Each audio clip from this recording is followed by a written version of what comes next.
Hi, welcome back to MQ Sews. I'm Emma.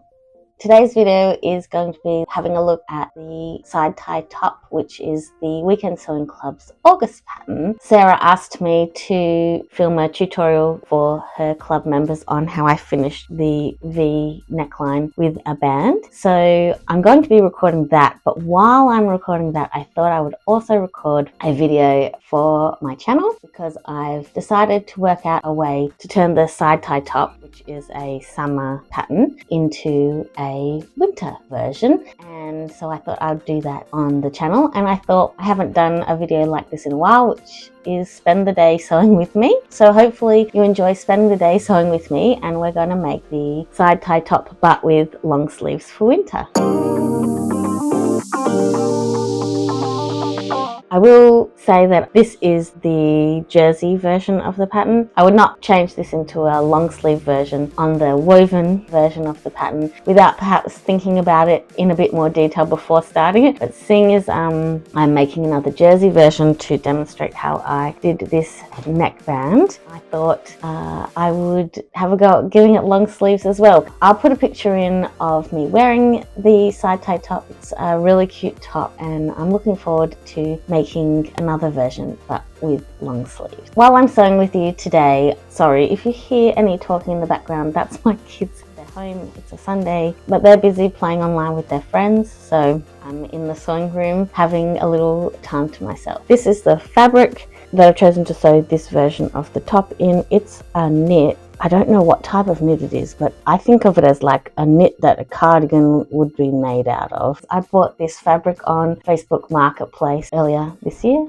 So I cut out the pieces the other day, and I've already sewn the shoulder seams. You can sort of see the top's already coming together. I'm about to put the neckline on. You guys won't see that bit of the video because it's going to be a tutorial in the Weekend Sewing Club. Yeah, so once I've got the neckband on, I'll come back and talk you through how I'm going to add long sleeves to this top. Hi, I'm back. I have inserted the neckband. The next thing that I'm going to do is join the sleeves on. To make the sleeves, I went looking through my patterns to try and find a sleeve for a knit pattern that I liked. So I settled on the Vera top by Forget Me Not Patterns. I'll have some pictures in to explain this. I took my side tie top pattern and I measured the hole opening when it was all sewn together, so without seam allowance. I measured how long that would be, and then I transferred that measurement onto the Vera top pattern, and adding sleeves to this top will make it a drop shoulder, so you don't need the head of the sleeve pattern. So you can see in the picture that I've just ruled a line straight across to remove that from my sleeve pattern piece, and I've just cut the pieces that I need to be able to add a sleeve. This is the sleeve pattern piece that I've cut out. I'm going to join this to the bodice of the side tie top, and it will help me create a dropped shoulder long sleeve. I'm going to pin the sleeve pattern piece to the body of the top. So I have my side tie top laid out in front of me. This is the sleeve portion, which is this. I can see that my front V-neck is here, and so that makes this the back. I have marked on the straight edge the center that gets attached to the shoulder seam. I'll pin that one in place. If you have a choice, you want your seam to be folded towards the back. And I also marked on these pieces with slits. I don't know if you can see, but this is the front because it's got one slit in it, and then this is indicating the back because it has two slits in it. That's just how I made sure to know which is which. And the side tie top has markings where the sleeves are to finish. This is where the front sleeve is to finish. I'm going to pin that edge of the sleeve on that notch marking, and the same with the back, which is right here. So I'm going to pin that at the back notch marking. So the sleeve is now, oh, you can't even see that, sorry about that. So we have the front of the sleeve notch marking, and then you have the back notch marking, So then I'm just going to pin the seam together to sew together. I don't really have to stretch sleeve to fit in because I cut that sleeve to fit. So there's nothing that needs to be eased in. When pinning it, you want to make sure that they're right sides together. So we've got the right side of the top facing up and the sleeve is wrong side up so that the right sides of the fabric are touching. Okay. So I have the sleeve all pinned in. I'm just going to take it to the sewing machine and stitch across there, and then I'm going to finish that seam with my overlocker. And then I'm going to repeat this process for the other sleeve.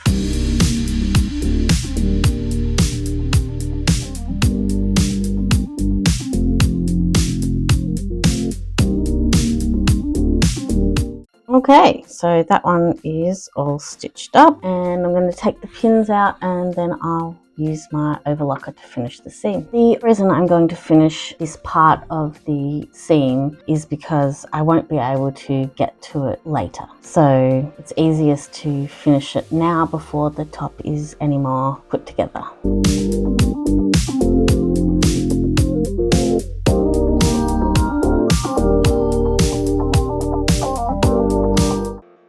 So there's one sleeve put on, and I'll just double check that I haven't missed any bits. Nope, there's no missed sections in that seam. So that is one sleeve, and I will put the other on now.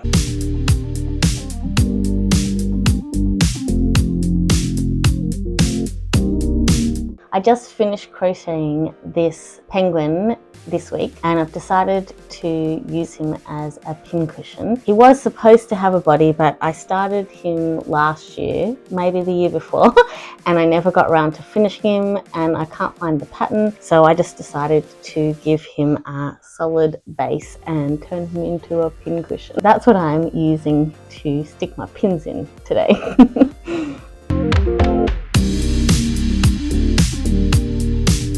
So that's the other sleeve put in. My next job is to join the sleeves and down the body. I'm first going to pin it. I'll come back when it's all pinned together and sew it. Here is my pinned sleeve and down the bodice there.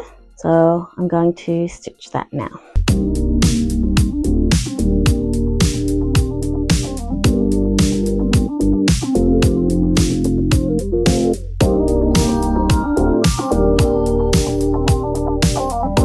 At this stage, once I've overlocked the seam, I just like to check that I haven't missed anywhere and I don't have to go back and fix it. So I just check that whole seam and there's no puckers, there's no holes. So that seam is finished, and I'm going to do the same on the other side.